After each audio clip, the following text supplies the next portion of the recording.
A pervasive fear is spreading across Hollywood that they just might be dead. Like Bruce Willis in Sixth Sense, they're just now coming to realize something that perhaps the majority of the public already knew. Today, we'll tell you what's happening with a brand new analyst who says that Hollywood, well, they deleted themselves. We'll explain right now.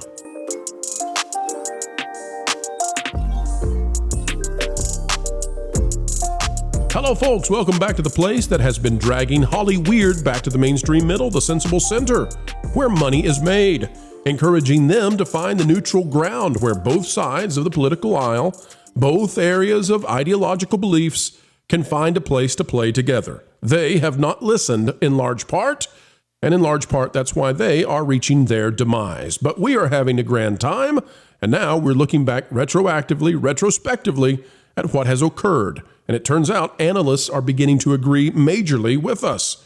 Today we'll show you one such article with a panel that has some very different beliefs and thoughts, and we'll handle it all with the kind of decorum you've come to expect. Folks, click the like button and let's get started right now. I think this is a significant turning point in human history, one way or the other. You know, I got to tell you, I really think you're right. I really think it is. It's super duper important because the other guys, the guys I don't favor and the guys who I don't work for, they're really big on censorship. They're really big on censorship, and they are really down on Elon Musk. And I don't want to be too much of an Elon Musk fanboy, but I have said more than once that I do think that his role in free speech in this country will be recognized as historical. It already is, because I recognize it as historical now, but I even mean by people who are historians. So my channel is, of course, lawyer Ron Coleman. I've just put in the chat the link to the 7 o'clock live stream that will be co-hosted by Kurt Schlichter and me. And among the guests who will be joining us tonight, it's getting more and more exciting. One of them is you, Pro. We are expecting that's where the excitement is coming from, though. Who else do you have? Well, we've got Carol Roth, Rondazza is going to try to, Sean Parnell, Kyle Seraphin, Britt McHenry. She's being a little dicey, but she did say yes. They do that sometimes, these famous people. Okay, I've got Little Miss Jacob, Ariana Jacobs, and all of a sudden I can't. Adam Coleman, my brother from another color, Nicole Solis and her lovely husband, Chrissy Mayer. Fantastic, yeah. Mike Barron. And you're starting at what time again, Ron? For those out there who starting at 7 Eastern, and I do want to say we may very well have a pretty darn good, notwithstanding what everyone keeps repeating over and over again, we may very well have a very, very good idea. That would be wonderful, because who's going to win the election. We would be on track for a consensus, and we need consensus at this point, I think. We don't want to have 2 weeks of contention. I know that might be good for your business, but it would not be good for the for the nation whatsoever. No, it would not, and it wouldn't be good. Would not be good for my business, because I'm not part of the election team. But yeah, no. It would be good. It would be good for the legal profession. That's true. Now, Ron, are you going to be ending at midnight exactly, or is this going to be one of those streams that if it keeps going? I'm just not asking anyone to commit. I mean, if things are still hopping and people are still listening and there's what to talk about, we'll go as long as we can. Understand. Well, fantastic. Looking forward to seeing you later tonight, and I appreciate the opportunity to talk about it. Thank you. Absolutely. Now, Derek, are you hanging with us for the next story, or do we need to outro you at this time? Yeah, no, I say one more story. Yeah, I can do that. Okay, perfect. Let's get everybody in on this. John, you had something? Yeah, I want to chime in. I'm glad that Ron brought up Elon Musk there, because it kind of goes back to that media question that you brought about with the legacy media. I don't think that they are necessarily dying. Like obviously you see the certain things like the newspaper and the like cable TV are fading off, but they've kind of just shifted their focus. It's like you see it with Facebook, you see it with Google, all the things that they were doing kind of post 2016. You saw all the statements that they came out, all that stuff that was leaked, and they were basically kind of just moving it into there. And I think Elon Musk has changed the whole dynamic of everything when he purchased Twitter, turned it into X, and literally created a platform where people can push back against the entire kind of regime apparatus that the legacy media is part of. Because I think the legacy media just kind of shifted into with like a lot of these big tech companies, Google and Facebook, and they were just kind of blending in there. And with Elon Musk purchasing X, completely broke that kind of lock that they had. He picked the lock, opened it up, like poked a hole in the dam, and allowed it to kind of come through. And I think that is, as Ron says, I think that is an historic move that Elon made. And it's had ramifications throughout this past couple of years since he's done that. I mean, I don't even think we've seen what he's done yet. So I've got another story that I'm planning to go to, but I like for things to develop organically. And I want to stop on that, John, because I think that is something we can all discuss. And Derek, if you'll hang with us, and Ron, well, both Rons who are now vertically aligned, it's a totem of Rons over there, but a pillar, perhaps you might say, a pillar of Rons. Guys, let's talk a minute about Elon and what he has risked, because I sense the need to talk about this and the desire. Gentlemen, Musk is taking, I think, one of the biggest gambles that you could. He's the world's richest man, notwithstanding some of the oligarchs and evil people that control entire states' economies. But he's the world's richest legitimate man, and he's bought X. He's made himself into a pariah and an enemy of the elitist class. And yet we've started to see some movement from the billionaires to maybe, start to go over to his direction a little bit, because they're trying to hedge their bets on what could happen. So, Ron, what do you think happens with Elon Musk if this election doesn't go his way? Does he face really serious issues of the government trying to censor X and damage his SpaceX business? Like, how much is on the line with this? Well, I think he's going to definitely feel a pinch, but I think that the more the government pushes him, the more it blows up in their face. There are a lot of people who are, very, very cognizant of what's going on because of what he has done on X.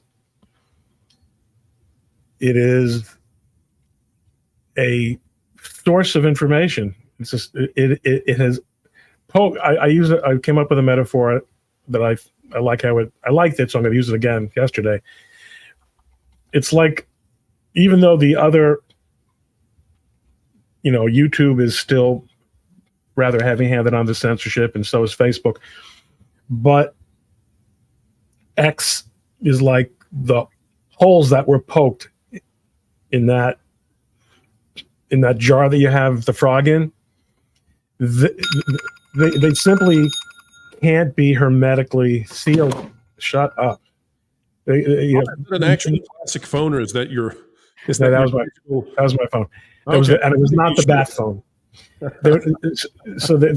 They can't be hermetically sealed. The news is out, and I think California is already in a world of trouble. Or no, actually, that was a federal panel in California, right? That changed his access on SpaceX and admitted that it was political, but that was a huge mistake, I would think. And I'm not saying this, it is true that my firm represents X Corp in certain matters. I'm not speaking officially. I'm just a guy riffing here. We're not involved in that litigation at all. But I do think it's, in fact, if anything, the more I think at least as interesting of a question is, if Trump wins, does he overplay his hand? And I think he's a savvy guy, but I think he realizes the look for him if Trump wins is to step back a little bit and not look as if he is unduly influential. He'll be everything in the world. He'll be accused of everything in the world. We know how that will go. But you know, will it's he nice have- to be on the winning side of things, and he stands to win with the FCC if Trump wins in terms of getting the bandwidth and the frequencies that he needs to really turn Starlink into a dominant force in the marketplace. He stands to have a much easier time getting all of the SpaceX efforts approved and not have all the bureaucracy come down on him. He's also saying, though, and Jonas, Derek, I'd like to get your thoughts on this. He's also declaring that the reason that he got in on the Joe Rogan Experience last night, that is really a big November surprise. He is saying that the reason he's into this is because he views it as an existential situation. He views this election as determinant for what we're going to do with free speech, and he's putting everything on the line for it. So we'll go to Jonas because I know I was over the top of you and didn't mean to be, but Jonas, do you think that is accurate? Do you think that Elon has accurately identified that this is the moment? Yes, this is essentially you can look at what was produced by the Twitter files, which no one has come out and said that they're false in any way. No one accused of any of this. These are all things that would be easily debunkable if they wanted to provide the data to say that it never happened. You notice there's no claims of this is a ghost claim. This is a zombie claim. We got rid of that so long ago. No one from the federal government responded to this. In fact, Facebook came out and verified that this was happening. So no one is trying to say that Musk was incorrect or the claims that were made by Matt Taibbi, Barry Weiss, and those involved in the Twitter files. Mike Schellenberger. You know, no one is pushing against that narrative. In fact, that is one of the most chilling things when you think about it, that the government felt no need to respond to these very, in my opinion, horrible allegations of tyranny and defeat of free speech. Now, obviously, at the time, they were a company that they had no guarantee of free speech. It was a private corporation. No one cares. I'm just throwing that in there at this point. I think that Elon Musk knows that what he did and what he said no to, he cannot exist in that space forever without backup. And if Kamala Harris gets into office, Tim Walz gets into office, they've already indicated that they want to tamp down on speech that they deem to be irresponsible. And again, trust of the government to determine what is acceptable speech, you're going to have a bad time. Look at how they handled 2020, how they handled 2021, how they would be handling themselves now if X did not exist. And just know what they would do in the dark, because if you get rid of X, you turn off the light. Yeah, I mean, it's absolutely, it's so much hinges on it, and it's amazing to me that one person would be so willing to risk so much and can have such a massive impact on so much of the world. It simply didn't have to go that way. It didn't in any way feel that it was going to. Exactly. It was out of the blue, it felt like. And it seems like for Elon, it came down to what happened with someone in his family, that he really saw the devastating impacts of what he calls the woke mind virus can do. Derek, take it away, man. What do you think about all this? Yeah, I think Elon is trying to save what's left of free speech, the ability to, he calls X the town square, where we can just trade ideas, trade opinions. Nobody has 100% truth on anything. So let's talk about it. Let's see what's right for the country, what's right for all of us in society as human beings. And, we saw what was going on with X during the last, Twitter before X. Free speech was being completely shuttered out. If you had the wrong opinion, you were banned, you were canceled. And not only that, let's remember they shut down Donald Trump's account when he, on January 6th, made a tweet saying everybody has got to peacefully go back home. This is out of control. I mean, they set him up for impeachment. Yeah. Insane. Exactly. Yeah, so when you see that happening, Elon, I'm so glad that he bought X. I am so glad that he bought the platform. And everybody tries to laugh at, X is losing money. It's not making money. He didn't buy it to make money. It wasn't supposed to make money for him. He bought it so he could protect free speech on the biggest platform he could purchase. And you're starting to see now, like you said, other CEOs from Zuckerberg, to Bezos, they're starting to fall in line. They're starting to see the writing on the wall. People are tired of this. People are tired of losing the access to talk and speak and say what it is that they need to say and not feel that they're going to get vilified and canceled for that. So I think what you're saying here, Pro, is 100% correct. And when we get on the other side of this election, whatever it is, I hope that Elon doesn't face, any consequences. Hopefully he's, on the right side and, we're all happy. But if not, I hope that he doesn't face any consequences for simply standing up for the First Amendment, because if that's the case, then this country is completely lost. If he has his businesses and his licenses taken from him because he stood up for free speech, where are we at? Where are we at? They got to think about it, folks. Where are we at in this country if that happens? A man says, hey, you know what? We have the right to speak and say what it is we need to speak and say. And he gets vilified. His businesses are ruined. His government contracts are pulled. That's insane. That's insanity. We have to really start thinking, what's going on. Let me show you guys this real quick and we'll wrap this up. But this is the difference in Twitter and X from 4 years ago versus today. From Harmeet Dillon, it says, hi, everyone. Positive news from the ground in Maricopa County. That's in Arizona, folks.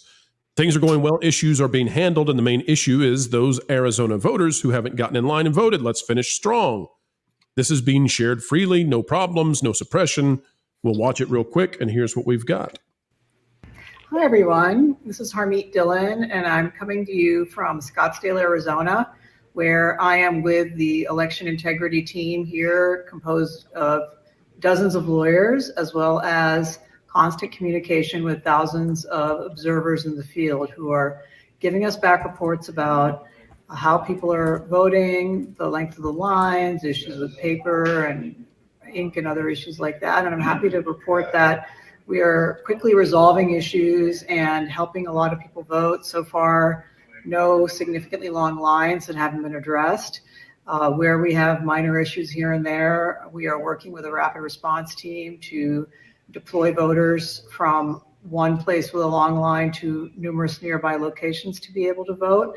And it's really exciting to see the improvements in communication and get out the vote effort here in Arizona from prior election cycles. And so great team working together and great turnout from the voters. So we'd just like to make sure that people keep it up. Every vote is going to count. There are many close races here in Arizona, and we want to make sure that we win by an overwhelming margin. And so thanks to everyone for their efforts, and please get out there and vote. Looking forward to success tonight. So this is the antidote to chaos, transparency. And this is the difference in this election. And we suspect and hope that on the left, they have their attorneys and they're saying similar things. And so long as these are the kinds of statements that are being shared and everyone feels and everybody's hearing that this process is fair, open, just, and transparent, then I think it will prevent us from having a chaotic result at the end. That is the hope. And that also is something that Elon Musk has made available because people can find this versus 4 years ago when it was very hard to find any information that people trusted. Pulling Hollyweird to the sensible center, the mainstream middle where money is made is not easy, but folks, you make it easy to make videos each and every day because sharing time with you is a great honor and we never take it lightly. An attitude of gratitude every single time we have the chance to shine with you. Until the next time, we only ask that you click that like button, share, subscribe, click it, stick it to the algorithms. It is the notification bell. Drop a comment down below. Let us know your thoughts. And folks, don't worry about paying any kind of tuition for this free class and how entertainment works. You are on scholarship. Highest IQ on the internet. That's you for sure. Until the next time we have the opportunity to spend time together, folks, we just ask that you keep learning, keep growing, and as ever, keep having fun.